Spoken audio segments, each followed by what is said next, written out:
So today I'm beginning the lecture on factorial design, and in this lecture I'm going to discuss the two-level factorial design. This is lecture 44 of our optimization series, and I'm Dr. Ranjan Ganguly. Now before we proceed with factorial design, I would continue with the previous lecture and mention a few points about how you can judge a response surface. And one of the ways is to look at the residues, which you will recall are epsilon values, that is y minus y hat. And if you plot them, they will generally be dispersed in a random manner, which you can see here.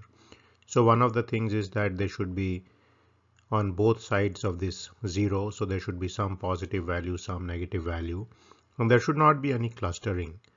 And if that is so, then generally your response surface is quite good and you can proceed forward with that.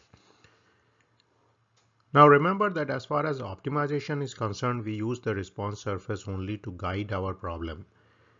We can actually take the final result in terms of x star obtained from the response surface, plug it back into our simulation, and then get the actual value for the objective function as well as the constraints. Therefore, we do not have to be too much bothered about how good the fit for the response surface is, as long as the response surface is guiding the optimizer in the proper direction. So now one of the important questions which should come to your mind at this stage is how do you select the points where you perform the experiments or where you run the code? So again, before we think of the code, we look at this field called design of experiments, and sometimes it is known as DOE. And essentially this field came up because people have to do experiments, and let us say there are two variables or factors x1 and x2, and then where exactly should you perform the experiments? Let us say there are a very few points where you can run the experiment because of the expense required. So now you could run it at 4 random points as given by these unshaded circles, but then you would get a fit which would not be very good because again you have run this randomly and you do not know where these random points fall in the domain. For example, in this case the points are clustered in the x1 x2 positive domain, and there is no point in this particular domain where both these are negative. So one of the things which design of experiments does is it takes some baseline point here and then it perturbs them high and low at 2 levels. So this is where the word level comes from. So when we talk of 2 level, we mean a high level and a low level. So for example, this shaded circle here, this corresponds to x1 high, x2 high. This is one which corresponds to x1 high and x2 low. So you can see x1 is a positive number here, that's high, and x2 is low here. Similarly, this one is x1 low, x2 low, and then at this point you have x1 low, x2 high. So x1 is negative here, x2 has a high value. So again, if you were to run your experiment at these 4 points, you would have a better sampling of the design space for the problem. So now this particular set of 4 shaded circle points is known as the 2-level factorial design with only 2 design variables. So these 4 points would be useful if you are developing a simple linear model, because if you are developing a quadratic model, you would typically require more points. Now, if there are k factors of interest or k design variables, essentially x1, x2, x3, x4 all the way to xk, then each of them is classified into 2 levels, low and high. And then for each design, you would have 2 to the power k experimental trials. And therefore, this is known as the 2k factorial design. Now, this may seem confusing, but let us look at the problem where k is 2. So in that case, you would have a 2 to power k is 2 factorial design. So here there are 2 design variables or factors x1 and x2, and the design has 2 square equals to 4 points, which you can see here in the design space. You have 4 points here. So this exactly fits with 2 square is 4. So now how do you pick these points low and high? One of the ways you could do it is that you can perturb your baseline design by a certain percentage. So it may be 5%, 15%, 25%. So let's say that you choose 15% and therefore you could create a low design point by a 15% reduction in the design variable or factor, a high design point by a 15% increase in the design variable or factor. And therefore this DOE method provides a systematic way of sampling the design space and selecting points.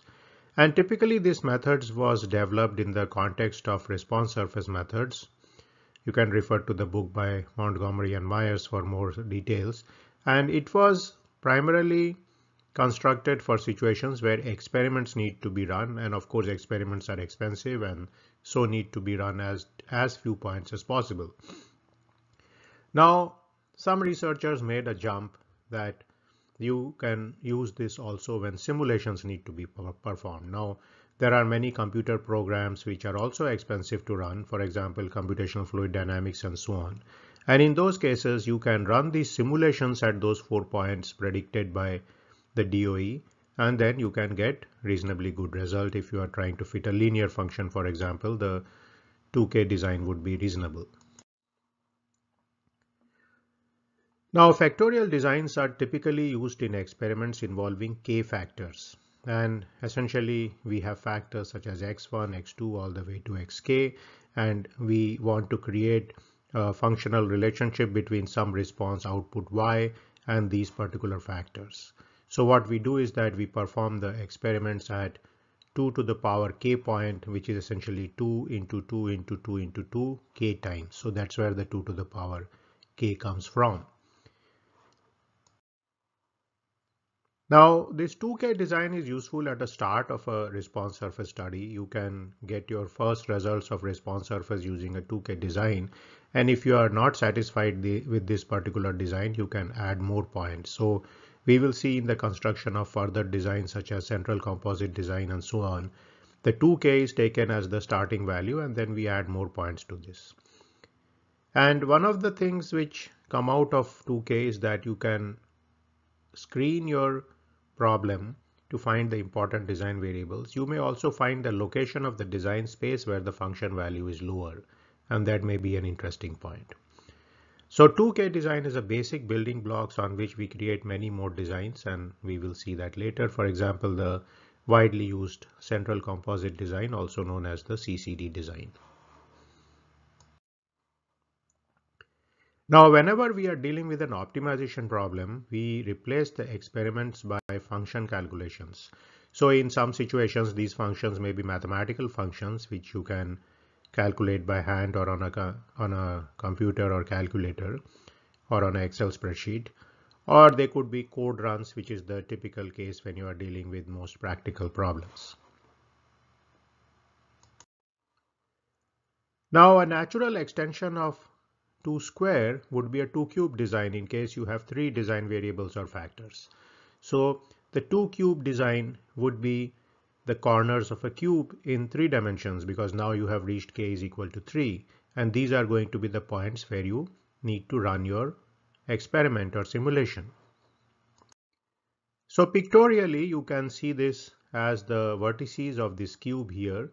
So you now have variables x1, x2 and x3, and you have 2 to the power 3 equal to 8 points. So you can clearly see here 1, 2, 3, 4, 5, 6, 7, 8. There are exactly 8 points now. So these are the points where you need to run your simulation. So you make this center point somewhere as your baseline point, and maybe you perturb each of your design variables by a certain quantity. These don't have to be the same quantity. One design variable could be perturbed by 5%, so plus and minus 5. Next one by 15%, third one by 25%, depending on how much sensitivity each design variable shows on the particular response quantity you are talking about. So for example, if we are talking of vibration and you are looking at quantities such as mass and torsional stiffness and flexural stiffness, then we could essentially perturb these quantities by different percentage point and get the points where we need to run our simulation. So if you look at these 8 runs coming from the 2-cube design to now quantify these points, essentially we use coded variables, and therefore we put the low as -1 and the high as +1. And therefore say first run is at -1, -1, -1. That means both these or all these 3 variables are perturbed by a certain quantity which is taking it to the lower bound of the particular problem you are dealing with. So this is a negative perturbation. Then you have a +1, -1, -1, -1, +1, -1. And if you go back and check with the cube, these are all the vertices of the cube and the center is at 0, 0. So that is how you essentially construct this particular set of points where you need to run your code. Now, one more advantage of this kind of coded variable is that the X matrix, if you remember that from the least square problem, will come out to be very nice because it will all consist of ones because you are multiplying between x1, x2 and so on. Now, extend this to the kth dimensional domain. So in that domain, we cannot actually draw a cube, but we know that there is going to be some geometrical figure called a hypercube in k dimension. And therefore, each corner of this hypercube will correspond to a coded variable. The coded variable can be high, which would be +1, or it can be low, which would be -1. So for example, if I take k is 4, means I would have 2 to the power of 4 equals to 16 points and so on.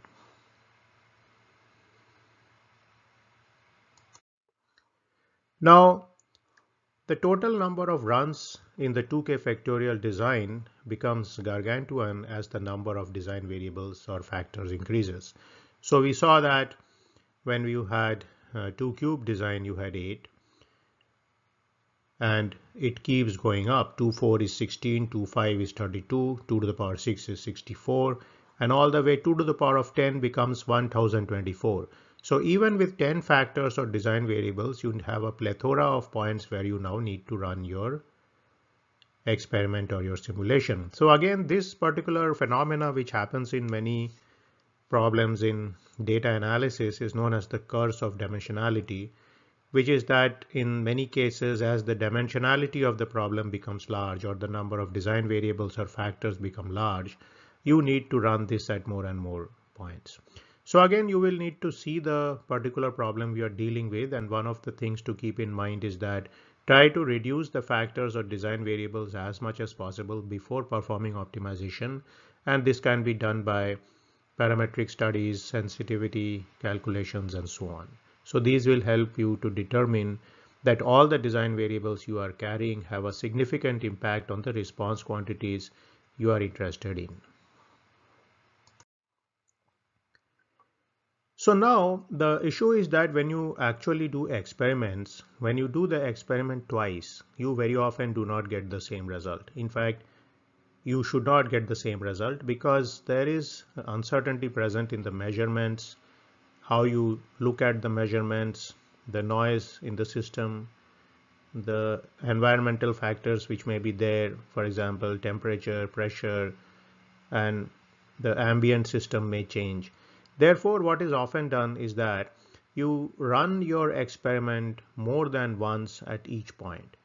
And this is often useful in the context of physically performed experiments because this helps to mitigate the uncertainty present in the measurement. So this was one of the advantages of the design of experiments approach, is that by performing multiple trials at some of these points, for example, in this case, these 4 points are there, but I may actually run each point 4 times. So I may perform each experiment 4 times here, and then I may construct a model. And the effect of that is that much of the uncertainty which is present in the system will be mitigated by these multiple replicates of your problem.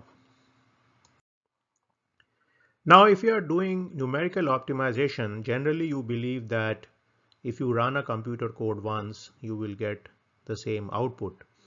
And then if you run it the second time, the output should generally be same. So these are known as deterministic simulations, and essentially a run of a computer experiment gives the same result. So in those cases, a single replicate is typically sufficient for the problem, and you do not need to resort to multiple replications. However, there are situations where you may have noisy computer simulations. And this happens when you have, let us say, a nonlinear problem, you have a certain level of discretization, and you have lack of convergence. So it may be that all your solutions are not converging to the same extent, and many such issues are happening. And in those cases, you get something known as numerical noise. That is, you essentially may run a simulation several times, and it may be at slightly different points, but your convergence levels will be different at these points, and the nonlinearity levels will be different at these points. So you may be using multiple replicates in some of these kind of situations, and it's not going to hurt your case if you run your simulation at the same point a couple of times or up to 4 times, in case you feel that the numbers which you are getting are not coming out to be the same. And this is sometimes also useful if you are converging your solutions to different levels at different point, and various heuristic approaches may be developed to develop response surfaces in case these kind of situations can happen. Now, one of the things which response surfaces do is that they smooth out the design space. And some of you must have started understanding this concept right now, is that if you have a deep local minimum point, essentially taking a second degree polynomial fit is going to smooth out any such point, and you are more likely to get a design which is a shallow optimal point, and that point is going to be robust to any small changes in the design variables. And this is particularly important in a actual setting, because if you are going to manufacture this particular product, or you are going to deploy this particular system, then you don't want any small change in the design variables, the factors, or the boundary conditions and so on to have enormous impact on the optimal design. And again, one of the things which response surfaces tend to do, especially if you are using lower polynomials such as quadratic, is they smooth out your design, and therefore your design is a more robust design. So this is a cheap way of getting a robust design without resorting to the complex approach of maybe trying to minimize aspects related to the standard deviation of the output variables and so on, which is a more formal method of doing robust design. So again, I would say response surface is a good way and a cheap way of doing robust design. So I will terminate the lecture 44 here. I will see you in my next video.